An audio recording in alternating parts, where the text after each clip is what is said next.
celebrate Juneteenth and our 4th anniversary. There'll be plenty of food, fun, great music, good vibes, and all of your favorite KBLA Talk 1580 hosts will be there. Yeah, man. Flip the beat. On Saturday, June 21st, there are 2 big events you're invited to attend. I can't wait to hear it. This year, KBLA Talk 1580 continues its annual partnership with the Empowerment Congress for a community celebration and dialogue to educate, engage, and empower. This year's theme is resilience in the face of chaos. Can't wait to see what's up next. Y'all ain't ready for this. And new this year is our State of Black Women in Los Angeles Symposium, moderated by Dominique DiPrima, with a luncheon to follow. Dominique will be leading a dialogue with some of the most impactful Black women leaders in Los Angeles, and you're invited to join. This is it. All of these events are free, but seating is limited, so you must register in advance at our KBLA1580.com website, where you can find all the details you need about each event. Check it out. It's our 4th anniversary, and we would love to celebrate it with you. I love you guys so much. There's nothing you can do about it. We're KBLA Talk 1580. The only black talk radio station west of the Mississippi. Thank you for having our black. Happy anniversary, KBLA! We love you. Love you. All's my life I has to fight. All's my life hard times like bad trips like Nazareth, I'm f***ed up, homie, you f***ed up. But if God got us, then we gon' be alright. We gon' be alright. We gon' be alright. KBLA Talk 1580.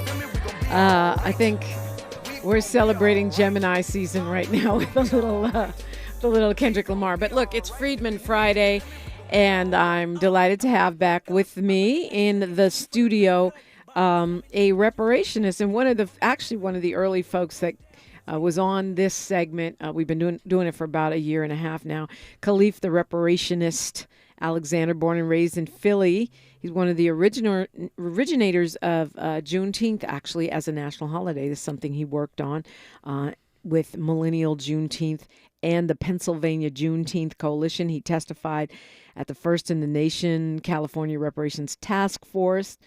And he is part of, he's been nationally publicized in Actified Press, Philadelphia Inquirer, the Tribune, WHYY, and of course, KBLA Talk 1580. Khaleef Alexander, welcome back. Yes, it's good to be back. Let's try that again. Take 2. Okay. There you go. Yeah, great to have you back. We have been talking about reparations every Friday, of course, ever since I last saw you. Yes. And I'm glad you're back, because I think there's some, you're really strong on sort of the evolution and history of reparations in this country. And I get the impression, especially through some recent conversations I've had, that people think this is something new that we just came up with. Right. Yeah. That's the, sometimes that's the thing with the American education system. People aren't learning as much history about not only black culture or black American culture, just American culture in general. And, we can go back as far as Cali House when we're looking at reparations, or we can go as far back to Queen Mother Ollie Moore. Just the conversation, just reparations has been a thing, but in today's time, people are just seeing maybe like on the Shade Room or just on Hollywood Unlocked. Oh, they talking about reparations in California. Is it true? Is it gonna happen? It's kind of like our lack of reading and information. We're not getting the proper information, so we're just saying things, and then people are thinking that it's a myth, or people just thinking that it's not real. Yeah, Cali House. We're talking about she was born in 1861. Yeah. And so I don't know exactly when she started talking about reparations, but she died in 1928. So clearly this conversation goes way back. It's been a while. Yeah. And I had someone tell me that black people already received reparations in this country and argued that, but I have no I've never heard of that before. I've heard of slave owners getting reparations. What's your knowledge of that? Yeah, no black person has received reparations, particularly what we're talking about. You have Jewish people who have received reparations in the United States. You have Japanese people who have received reparations in the United States. You even have white farmers who were fighting on the side of the Confederacy during the Civil War who received a form of reparations. But black Americans, or also what we call as the freedmen, we have not received any reparations, because if we have, we would notice this in our communities. We would see our community looking different. We would see a lot more things just better in our community all around. So when somebody's saying that we already have reparations, what that's telling me is that they are inclined to be ignorant of reparations. But you testified Yes. at the original California Task Force. Yes. You saw what happened last August with the California Legislative Black Caucus backing off of the bills and infighting, and also under pressure from the governor. Yes. And here we are again with a new package of legislative bills. You making a face for those who are not streaming on YouTube. Why do you make that face? Well, I just think the current slate of bills that they have out there, they're trying to label it as reparations. Like we have 17 bills of reparations. It's like that sounds good to somebody else. But then the black folks that are reading these bills, they're saying, well, this isn't reparations. In fact, this doesn't even come with any economics. This comes with another type of study, or this comes with money attached to it to it doesn't have money going to the people. That's the thing. Reparations is direct cash payments, lands, things of that nature that's going directly to the people, not going to institutions to figure out more studies to figure out how people are supposed to be getting money and funds. Yeah. One of them would establish an agency. That I saw. Now, I'm not a California resident, so I can't speak on behalf of, because there were two different bills in regards to developing an agency in the state of California. I know one bill was to develop an agency for the descendants of slavery or something like that, and then the other one is the original one, which is the Freedmen Affairs Agency. That's the original one. That was the one that they did not pass, Right. did not put up for a vote last year, and that the state senator who put that forth is termed out. Right. So, and I know that you're not from California, you're from Right. Philly. However, why did you decide to come here and testify? Well, I just figured, California is ground zero of the reparations movement. You want to have, just me being a reparationist, it just made sense. I just had to come here. I had to see what California was like. I had to get, feet on land, as we call it, or boots on the ground, as we call it, and what we do. It just made sense. And at the time, the task force was about a year and a half in, so it began to get a lot of national recognition with the debate on lineage versus race, and just late night talk show hosts, they started to pick it up as well. So it just became a thing. Make the link for me between reparations and Juneteenth. Oh, that's my favorite. You do not have, in my opinion, you do not have a modern reparations movement without black folk acknowledging and appreciating Juneteenth. And prior to 2020, nationwide, not just in certain parts in the South, because I know my people in the South, they're going to be like, we've been celebrating Juneteenth. I know y'all always going to say that, and I appreciate y'all for that. But when you begin to look at Juneteenth being celebrated in this type of pop culture or this mainstream type of thing, since 2020, since it started to even become a conversation nationally about making it a holiday in 2020, 2019, things like that, you started to see more black folk take on that. But with taking on Juneteenth, it gave black folk some form of independence, identity, things of that nature. And that is what has been not necessarily separating us from previous ideology, but enhancing us for new ideology when it comes down to reparations. So you feel that the Juneteenth movement, in which you played a role in organizing as a young person. Yes. You said, okay, this is what I'm going to spend some of my time on. Absolutely. And you feel that has energized the reparations movement, the modern one?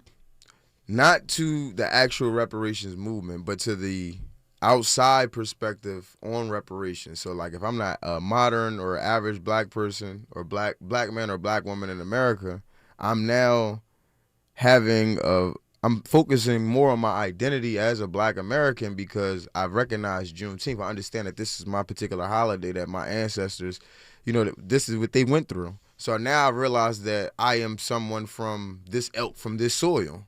So if I'm from this soil, when we start talking about reparations, Jim Crow, the crack epidemic, all of these different things, you start thinking, yeah, this happened to my people. And then more and more people are having conversations about their grandma who's from the South, or, you got some people like, yeah, my grandma told me she was Indian. So you start having these different types of conversations.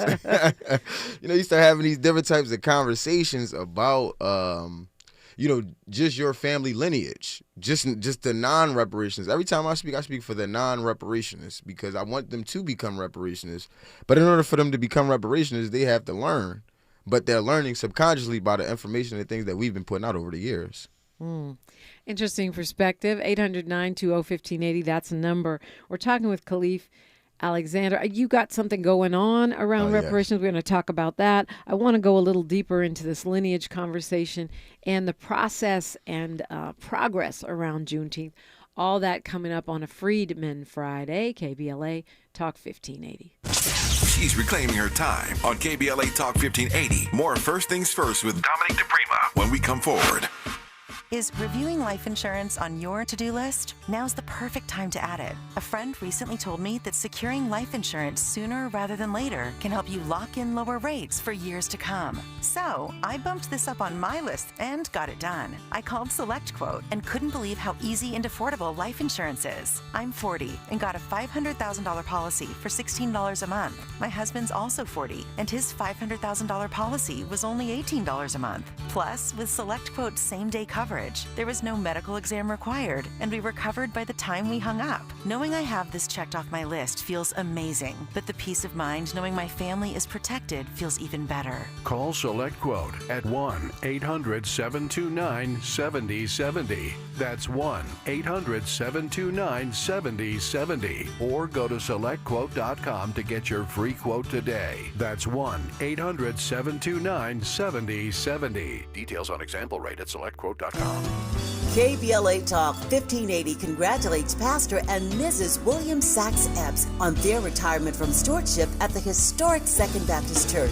Dr. Epps has faithfully served Second Baptist as its senior pastor for 37 years. What a legacy of love and leadership. Pastor and Mrs. Epps will be honored at a luncheon on Saturday, July 26th, 11 a.m. to 2 p.m. at the Sheraton Universal Hotel in Universal City, and you're invited to attend. Noted scholar Dr. Michael Eric Dyson is the keynote speaker. For ticket information, please contact epsretirement@gmail.com or call 213-399-2103. That's epsretirement@gmail.com or call 213-399-2103. To Pastor Epps and First Lady Epps, congratulations from all of us at KBLA Talk 1580.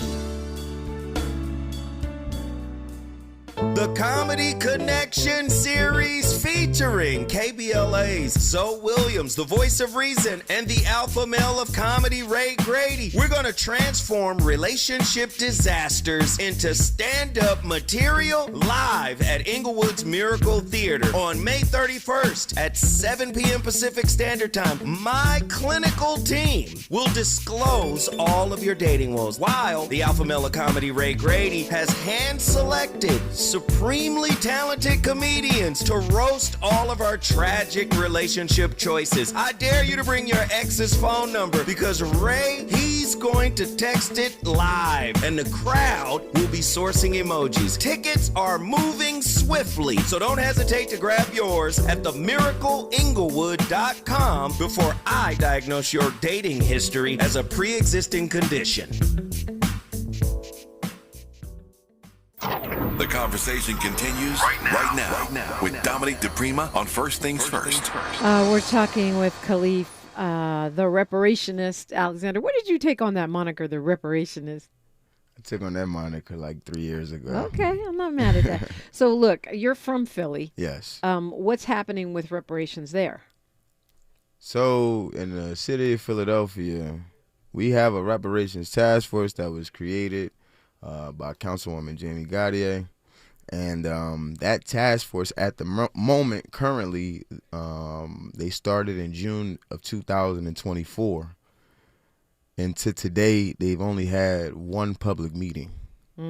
They've lost two chairmen. They've lost the chairman and the chairwoman of the Reparations Task Force, and altogether they have lost 5 different individuals from the task force.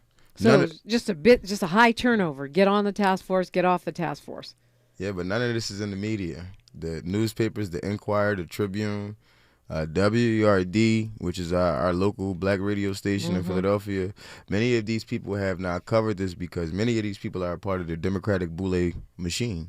Oh, not the Democratic Boule machine. What do you mean? Listen, we out here driving haymakers. Yeah, what does that mean? What does that mean? The Democratic Boule machine are part of the benign neglect crew who do not do anything for black Americans. And that's a whole conversation that we can get into. But in the context of reparations, because you and I have talked about this before, we now have Republicans in power, and I know there are a number of reparationists that really felt that the art of the deal would come into play, and that perhaps the Trump administration would do something on reparations. And now they're talking about reparations for people who have been impacted by immigration. This is why I like talking to you. You're good. Thank you. They're bringing in white farmers from South Africa saying they're having a genocide, even though we have no evidence at all of that. Yeah. And it doesn't seem like they're leaning in any way, shape, or form towards any kind of reparatory anything for freedmen, ADOS, black people, Negroes, however you categorize us. What do you make of that? So what I would say is this: the reparations conversation via the politicians has never really been a serious thing. Like, it's just really the activists that's really been moving the needle. The politicians, they've just been there. But in regards to just Republicans in the Trump administration with reparations, I don't know any reparationists that thought Trump would actually give reparations in the time frame. Like, I think most people. I can't speak on most people. You know what? It's different people out there. Right. But I'll say, I think most of those people, they just wanted Trump to do something about like the immigration stuff. But that's a farce. I mean, like that's a separate kind of thing when you're talking about economics for us. But So what's the play then in this environment? I mean, you talk about benign neglecting. You're pointing the finger at the Dems in Philly, where you're from, and saying they're not doing anything. Yes. I'm not tracking it that closely. Sounds like they're not. Yeah. Clearly they're in charge in Philly, but they're not in charge in the nation. So those are two different. They're examples of the problems with both parties, right? So how do you move? So what's the move? Even though you have over 40 reparations task force in the nation, many of these reparations task force have been started at municipalities, counties, or some state levels, right? Many of these are in what you call Democratic majorities or Democratic leaning areas. That's where most of the black people are. Yeah, so most of these people that have created these task force, quasi-task force, if you want to call it that, they're Democrats. We actually don't have too many Republicans on record besides the guy Bill Saley out here that's quote-unquote supported reparations, or he didn't even support reparations, he just supported the agency. So you don't really have too many on record. But what I'll say is this. The thought pattern amongst particular Republicans and Democrats and even independents is moving more to a free thought type of ideology. And your free thought ideology, people are looking at monies going to different people, different groups, money that's been spent on things that just quite frankly don't make sense. So what I think is it can create a hunger or an appetite for politicians if they're being advocated to correctly. I just think that they aren't being advocated in the correct manner. In fact, I think the quote-unquote reparations movement online is, for the most part, is quite frankly dead. The only people that's actually doing work on reparations are the people that's out here in the streets, and they might tap in online here and there. But outside of the actual reparationists... Interesting. Yeah, outside of the actual reparationists, nobody's actually talking about reparations. Anytime you see anything in regards to reparations, it comes from an activist lens, or it comes from a lens where as though it's Democratic propaganda. Or it's coming from the squash this. Yeah, the squash is my bad. It's trying to discredit it. Yeah. There's a lot of that. And that might be, and most of the time when we see that, that's from some type of racist cowboy in the South. Yeah, often. I mean, it's one of the reasons why I wanted to do this every week, just to make sure we were talking about it, because to me, that's the least we can do, is talk about it and normalize it and allow people to understand what's going on. So you just cited 40 different task forces. Some are city, some are county, some are state. You have a critique that they're, what? No, I don't want to put it. Right. I don't want to say what you're saying. What are you saying about that? Does it represent momentum? Does it represent just BS? Like, what are you saying about it? They're doing it to say, hey, look, we're doing something, but we're not doing exactly what you need. So, like, you can tell us, for example, I have colleagues of mine in the city of Philadelphia. Hey, what's going on with the task force? We've seen that you all got the bill, and we've seen that there was one meeting, but what's going on? Listen, I even had my grandma get on the task force, one of the committees. That's Do you know dope. how many? But think about it, though.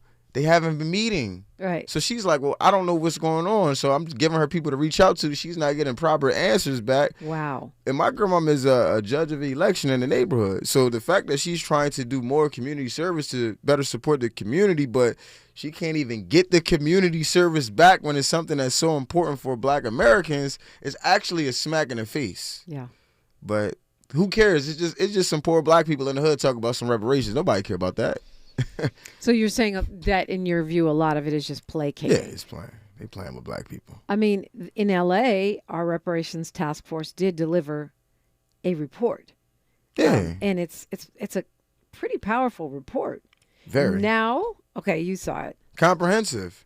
And it's used as a tool, because we've used things from that reparations report. The only thing is, if the state of California knows that reparations is owed, and if they know that these things should be happening, why is it in August, Gavin Newsom and the Democratic Boule machine, why did they not allow these bills to pass, one? And then two, why did they come with a new series of bills a year later? Because they revised them and rechanged them and made them to what they wanted them to be so that they were safe. And how many of these 16 bills are actually going to get passed? Well, I think we know what I think. What are you saying? I think that they're just using this as a tool because this is a super majority state, and they keep trying to use this as a tool in front of Black Americans. Because if you just ask a local California, like a local LA Black person about reparations, they don't know anything. I've talked to several people that I'm like, yo, do you know? And I'm telling people that I've been in working dealings with and things like that. Yeah, the reparations here. I'm sharing information with them. I'm telling them, like, yo, look, they got this meeting over there in Lamert. You gotta go check them out. So if the local people don't know about it, and only the actual activists know about it, people are asking questions. Where are the media marketing dollars going? But forget the media marketing dollars. What is the politicians doing about it? If this was an advocacy for something else, that would be on. Everybody would know about it. Well, I mean, here's the thing. That's one of the reasons why I started this Friday. I wasn't just regular people. It was actually people that were considered leaders in the community, right, in the Black community, that had no idea of the work that was going on. So you were referencing California, and I was also talking about the city of Los Angeles. Right. The city of Los Angeles issued their reparations report. Now the next step for that is it will go before the city council. The city council will have to look at the recommendations that are made in the report and decide whether they're going to do anything about it. So that represents progress. I mean, and if you look at that report, it's pretty, it's powerful. So the question is, how do you get it from a report into actual action? Like what they've done in Evanston. At least they've handed out checks. Why do you have a dismissive look? Why you're not impressed with Evanston either? I'm not impressed with Robin Rue Simmons, no. Well, I'm not talking about the person. I'm talking about the fact that they're actually writing checks. Robin Rue Simmons is the person who quote-unquote created. She was a council member there. But she was one of the quote-unquote most influential people on developing the reparations, or quote-unquote reparations in Evanston, which was just a housing program. And then they, after the backlash, they said, okay, we might be able to give you all some type of funds. But that's not lineage based. That's just harm based for that area time frame. So if you are, if you're non-lineage, if you will, you're quote unquote eligible for this. This is just I like Evanston to a certain extent, but this is just something like this is another one of those here. Well, I mean, I think you have to at least give them credit for actually writing checks. I understand how you're framing that. I mean, and actually they're being challenged. They've been challenged in court, and I don't know that I'd say it's not a classic reparations lineage model like what California has kind of put forth, but it's not simply harm based. I think it's a bit of a hybrid. We'll look at that after news, traffic, and sports, and we're going to talk Juneteenth. Got to get to that when we come forward on KBLA Talk 1580. Say the quiet part out loud. KBLA Talk 1580. I'm Bree Wood with BIN News Now. Illinois lawmakers are racing to pass a budget by tomorrow with major transit funding on the line. Because we know that if we don't do this, it's been laid out, 40% cuts to service. Proposals include new tolls, rideshare taxes, and EV fees to cover a $771 million shortfall. Officials say $1.5 billion a year is needed to avoid deep service cuts. The Marine Corps is under fire for a new grooming policy that could lead to the discharge of troops with razor bump conditions, most of whom are black men. Marines with PFB now face a year-long treatment plan. And Tampa, Florida artist Melissa Kobe is making history as the first black artist to design theme art for the U.S. Open. Her tribute to black tennis legend Althea Gibson will be featured throughout the 2025 tournament, celebrating diversity and progress in sports and the arts. Get BIN News Now on demand 24/7 on the iHeartRadio app. The Dodgers and the Yankees, two of baseball's most iconic franchises. Their rivalry, once a battle between boroughs, would transition into an East Coast-West Coast affair. Come to Dodger Stadium Friday, May 30th through June 1st for the 3-game series between the Dodgers and the Yankees. Visit Dodgers.com/tickets. This is the KBLA Sports Minute with Ray Richardson. For New York Knicks fans around the country, your season is not over. The Knicks avoided elimination in the NBA playoffs Thursday night with a 111-94 win over Indiana in Game 5 of the Eastern Conference Finals. Indiana is up 3-2. The series goes back to Indianapolis for Game 6 on Saturday. The Knicks need to win to force a Game 7 in New York on Monday. The Yankees are in town this weekend to play the Dodgers. Game 1 of a 3-game series is tonight at Dodger Stadium. First meeting between the Dodgers and Yankees since they met up in the World Series last year. The Angels are at Cleveland tonight. The Angels are trying to snap a 4-game losing streak. UCLA's softball team got a walk-off 2-run homer from Jessica Clemens to beat Oregon 4-2 in the first round of the Women's College World Series in Oklahoma City. UCLA plays Texas Tech on Saturday. No debates, no speculation, just the info you need. That's your KBLA Sports Minute. I'm Ray Richardson. More news, opinions, and conversation when we come forward on KBLA Talk 1580.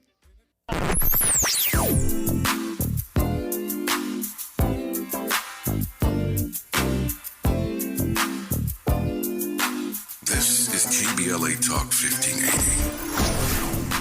Talk radio. That's music to your ears. We're unapologetically progressive. KBLA Talk 1580. 1 2 1 2 1 2 1 2. You ready? Somebody make some noise in this joint. KBLA Talk 1580 celebrates its 4th anniversary this year on Juneteenth. Here we go again. Hard to believe 4 years has gone by so fast. Oh my God.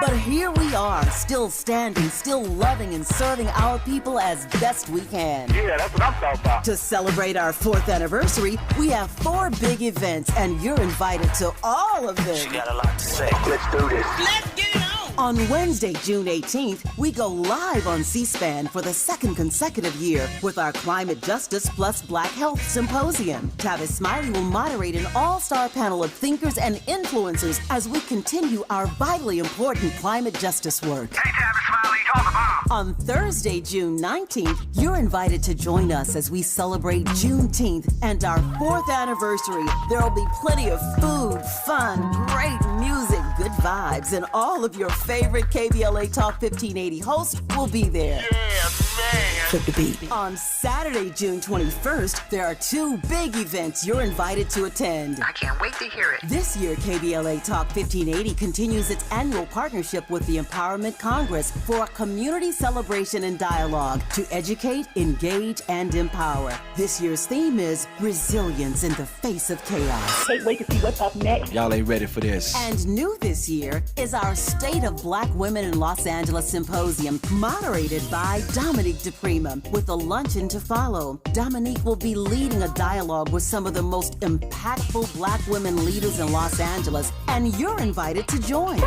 This is it. All of these events are free, but seating is limited, so you must register in advance at our KBLA1580.com website, where you can find all the details you need about each event. Check it out. It's our 4th anniversary, and we would love to celebrate it with you. I love you guys so much. There's nothing you can do about it. We're KBLA Talk 1580. The only black talk radio station west of the Mississippi. Thank you for having our black.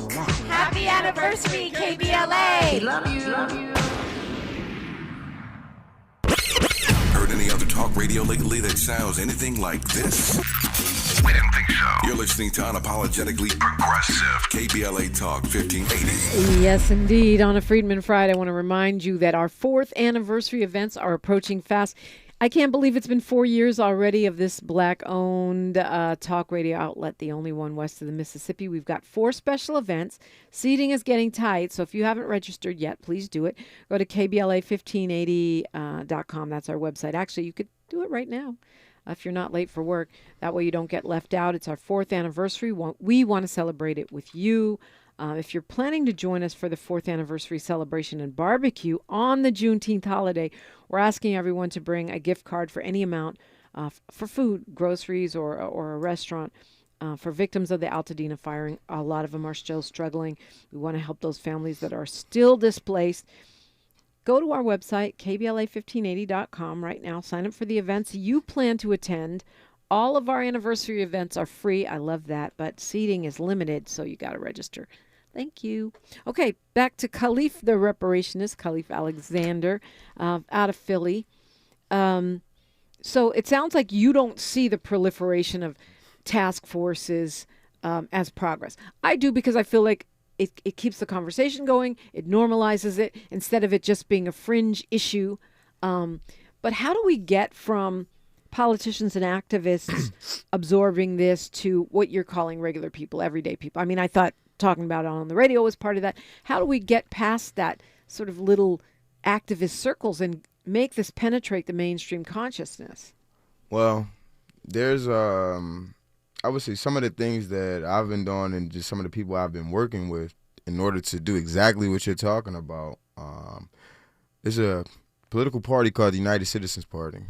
That political party, they actually endorsed Dr. Cornel West for his presidency. This is the historically black owned and ran political party. They're based in South Carolina, historically black. They were founded in the 1960s, and the primary goal is all just black issues. So one of the things is to shift our ideas to an independent black political party. In doing so, you know, I have different viewpoints about how you can utilize a party. I saw like the Working Families Party, if you're familiar with them. Yep. I saw them come to Philadelphia in about 2012 as like a political club. And then over a course of time, they would get a lot of politicians that they would start endorsing and that would work with them. In 2019, they elected their first councilwoman in Philadelphia. Mm-hmm. And then in 2023, they elected their first councilman. So they have 2 elected officials under the Working Families Party after a 10 to 12-year progress of just starting off as a community club or something like that. So I'm looking to utilize a similar model with the United Citizens Party and some of the individuals that I'm working with in South Carolina. So you're looking to build the United Citizens Party into a more widespread and viable political party. And what do you say to those who argue that third parties are spoilers? Some people may think that, but when we're looking at the new age in politics, it's not ran by machine cities like Chicago and Philadelphia anymore. Political machine is what you're talking about. Yeah, political machine cities. And a political machine, for those of us who don't know in the audience, is usually ran by unions and a party. You only got like 2 of those cities left in America. You only got Philly and Chicago. The rest of the cities, party and union, they still they don't run as much. But that's really the goal. But so the United Citizens Party is that's where you're camping out right now. That's where you're putting your energy as far as a political party. I know. So, and it's been around. You said since the '60s. I think it's kind of gone in and out of being more active, right? Yeah. So now they're focused on different statewide elections in South Carolina. One of the things that myself and other colleagues are looking to do is to expand that in northern states, maybe even in the West Coast, possibly. You never know. But just getting it out of South Carolina and making it a little more normalized over the next 2 to 4 years. Mm-hmm. Well, I mean, I commend you for that because I feel like I'm sick of hearing people suddenly trying to organize a third party weeks or months before a presidential election. And I think what you just cited about the working families where they started as a club and they built to local and then they'll build to county, they'll go to state and probably national. It makes sense to build brick by brick rather than trying to go top down. Yes. So what's the next, for people who are interested in this, how would they get involved? What's the next steps? You said expanding to other states, but how does that look? So I would say if somebody's like would like to be a participant, now is kind of, if you're not a reparationist or if you're not an organizer, it's not the time. Because when you're in what they call like developmental stages and things like that, or even just like the beginning organizing, you just don't want to have everybody come in.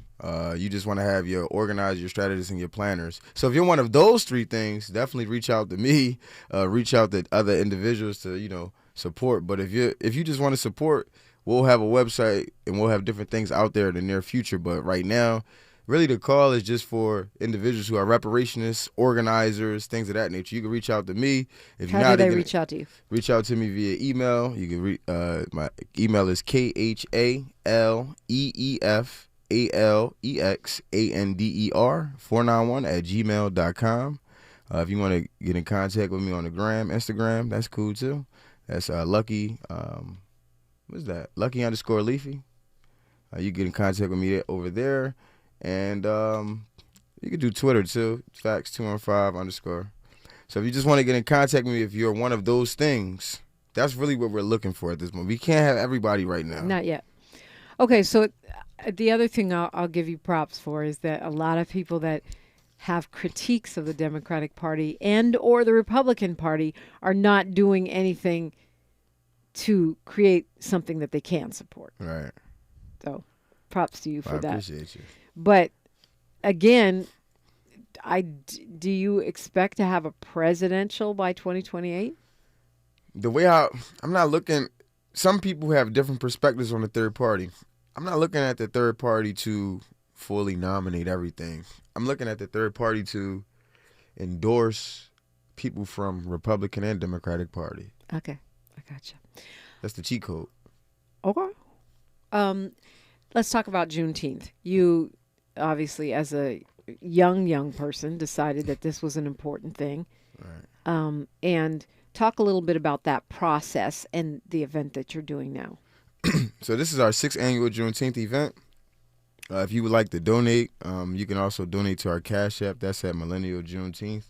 That's the full Cash App. If you don't know how to spell Millennial Juneteenth, just put it in Google. I'm not going to spell the whole thing out. That's like 15 letters. Now, I'm just being honest. It's too long.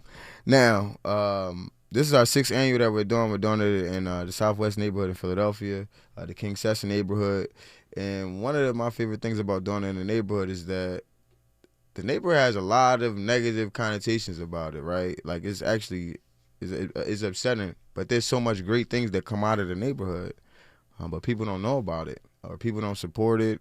Well, actually, people in the community support it, but like the larger media, right. As soon as somebody gets shot, man shot in King Session, mass shooting in King Session, you talk about it in a community event, you got to call the police 15 times to get them to come to the event, because you know how you got to have police at the event. I'm on the phone begging police, hey, look, we need y'all to come to the event. And we don't want y'all calling saying why y'all didn't call us about the event. So we need y'all to come to the event. News, send out press release to the news stations. Sometimes they don't, sometimes they come, sometimes they don't. But if we said somebody got shot, they'll be there in an instant. Yeah, for sure that. So the just really changing the negative connotation of the neighborhood, that was one of the reasons why I decided to do it in the neighborhood. We call it King Session. And then my grandma, she lived in the neighborhood as well, so it just all made sense. So you do a Juneteenth festival. Yes. And what's the reparations component of that festival?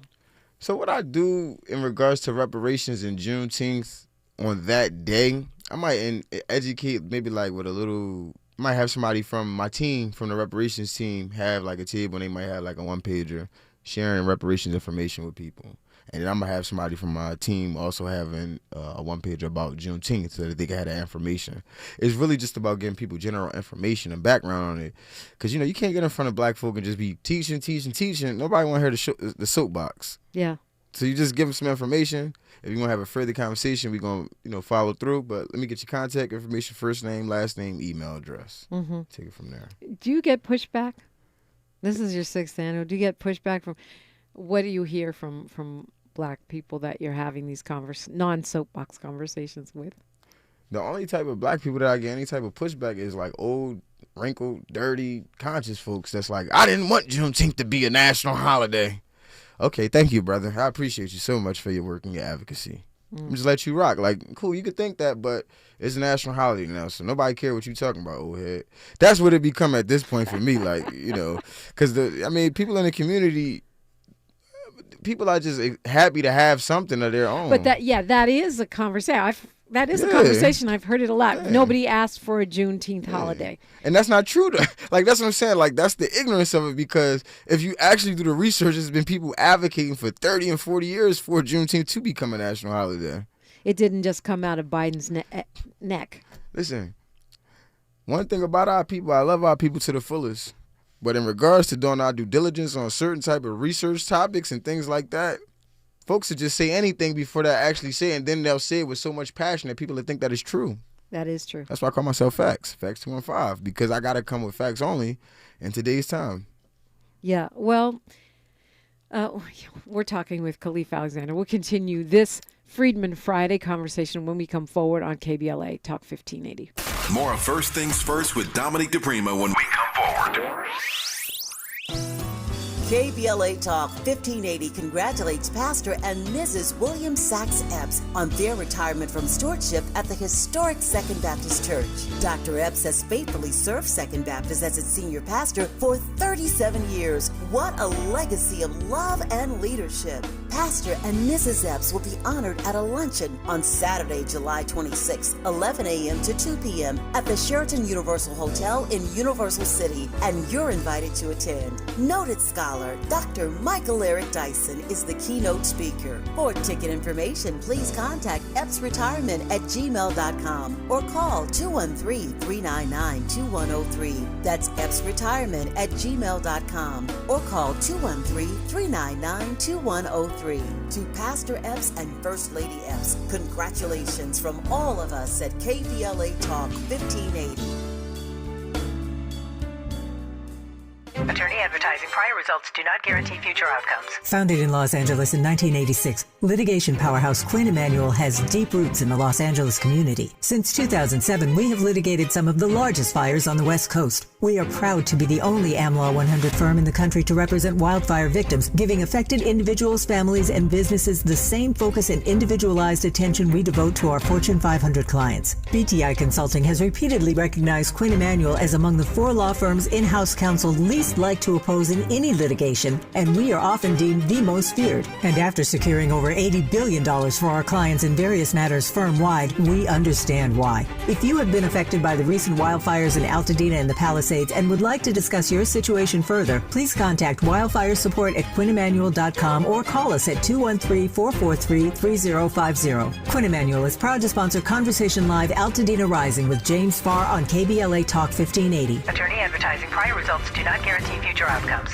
Do you owe $10,000 or more in credit card debt or personal loans? With credit card debt at all-time highs, Debt Relief Advocates is urgently notifying consumers of debt relief now being made available, designed to aid consumers with out-of-control credit card debt. Those who qualify and enroll for this relief program will only have to pay back a fraction of what they owe. This is not bankruptcy or a debt consolidation loan. This is a relief program that credit card companies would rather you not know about, as it ends your debt nightmare and saves you lots of money. Consumers owing at least $10,000 in credit card debt or personal loans can now take advantage of this debt relief as the cost of living skyrockets. Debt Relief Advocates has established a relief hotline for you to call to learn what debt reduction you may qualify for. For this free information, call 800-433-8909. 800-433-8909. That's 800-433-8909. Or simply visit godra.com. This is KBLA Talk 1580, where hate loses and love wins. Yeah, we're going to have Khaleef Alexander back for a Talking Point Tuesday, because we were having some really interesting conversation about the election during news, traffic, and sports. But you're from Philly, and you have been very critical of the Democratic Party and the task force there in Philadelphia. So what are you recommending? What do they need to do? I'm glad you asked that question. What they really need to do is to develop an Office of Freedmen Affairs agency at the city and at the state level. But we're talking about city. At the city level, they need to create that. In California, they had the task force first, then they said, now you need to create a agency. We already know that. It was in the 500-page report. We already know this is something that's birthed out of the reparations movement ideology. This has now been into pen and pad in reparations consciousness. So if we already know that, we can do a study fine, but we know that we need an agency to determine who's who. We know we need an agency to help with the genealogy and the records and all of that type of stuff. And we know we need an agency to help our community with just different things in general. So that's our number one thing that we're advocating for right now in the city of Philadelphia. We're advocating for a Freedmen Affairs agency. On a city level. City level, state level. Not too much at the federal level at the moment, but city and state. We're in conversations. We've been in conversations for about several years, honestly, but intense conversations the past 6 to 8 months with city leaders and state leaders. Only thing is, black folks scared to do stuff with black folk. I'm just being honest. No, I think that's right.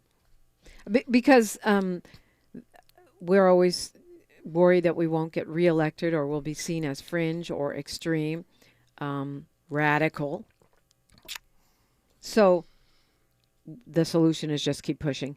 The solution is keep pushing, but then the solution is also to let the black constituents know what these same politicians are doing for other people. Once you start pulling out a chart or start talking about money that's going to other folks, you be like, yeah, we just only asking for X, Y, and Z, but they still not giving us that. That's when people, they start scratching their head like, why they don't want to do this? And when you ask these people, you know what they say? We don't know if we fiscally can. We don't know how that's even possible. We can't afford it, right? That's always the argument. Yeah, or we don't know how we can do this. But if I came to you and I said, hey, look, I'm just being honest. Hey, look, I need an office for disabled persons. I need an office for disabled persons in the city's agency, this, that, and the third. That thing gonna get made quickly. Hey, my name is such and such. I want to create an office for LGBTQ X, Y, and Z. We seen that happen in 2008 in Philly. Well, here's the thing. This is not just in offices. I mean, it's about anything reparatory in general. Washington Post had a great article listing all of the people that have gotten reparations for bad, pharmaceuticals, for, farmers, all kinds of things. When it comes to black people, we can't afford it. And the argument is made that people who weren't enslaved should not have to pay. Right. But yet, to your example, people who are not disabled pay for the Office of Disabilities. People who are not Nazis pay for Holocaust reparations, and on it goes. Right. People who are not gay pay for LGBTQ. That's the whole idea of the commons, right? We pay taxes and it goes to the commons. Well, I don't drive on the 10 freeway, so I shouldn't have to pay to fix that. That's not how it works.